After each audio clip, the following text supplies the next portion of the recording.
آپ نے عام شام ایک حدیث سنی ہوگی کہ یہ کیلا حضرت اویس کرنے کے لیے اترا تھا. یہ ہماری عورتوں کو بھی پتا ہے اس حدیث کا. یہ کوئی حدیث نہیں ہے. آپ نے ایک اور حدیث سنی ہوگی کہ نبی کریم صلی اللہ علیہ وآلہ وسلم نے ایک بڑھیا کی گٹھڑی اٹھائی, اسے اس کی منزل مقصود تک پہنچایا.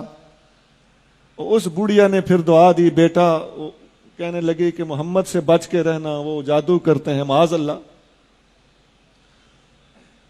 حضور نے فرمایا وہ جسے تم یہ کہہ رہی ہو میں وہی ہوں. اس پر شاعری بھی کی ہوئی ہے لوگوں نے. یہ کوئی حدیث نہیں ہے.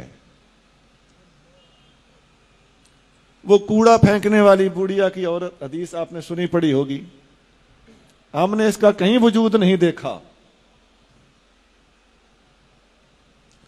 وہ حضرت بلال حبشی نے صبح کی اذان نہ دی تو سورج نہ نکلا.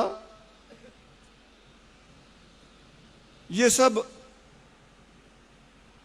کسی قوال کو کہیں سے ملی ہیں, ان کا کتابوں میں کہیں وجود نہیں ہے. اب بتائیے یہ غضب صرف ہمارے مسلک میں ہو رہا ہے, کوئی اور یہ بیان بھی نہیں کرتا.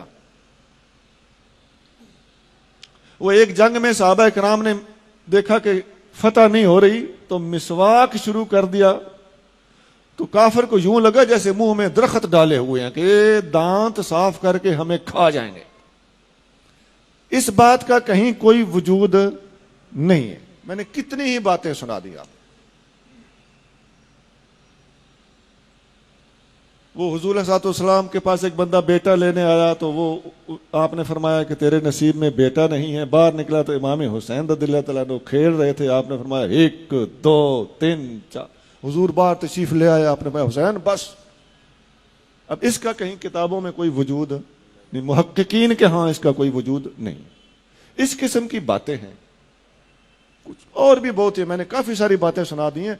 ایسی حدیثیں ہمارے ہاں ہمارے اہل سنت کے حلقوں میں, خاص طور سے عوامی حلقوں میں اور خواتین میں, اور خاص طور سے یہ جو ہم الحمدللہ معجزات کرامات کے سب سے زیادہ چونکہ ماننے والے ہم ہی ہیں, ہماری اس محبت عقیدت اور صحیح العقیدگی سے ناجائز فائدہ اٹھاتے ہوئے لوگوں نے اس قسم کی باتیں بھی ہمارے اندر داخل کر دی.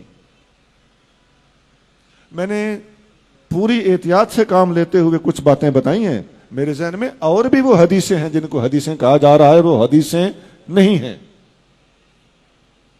اور ایسا ہے کہ اگر آپ ان کو کسی خاص طور سے کسی سٹیج پہ بیان ہو رہی ہو تو عوام کا کیا قصور.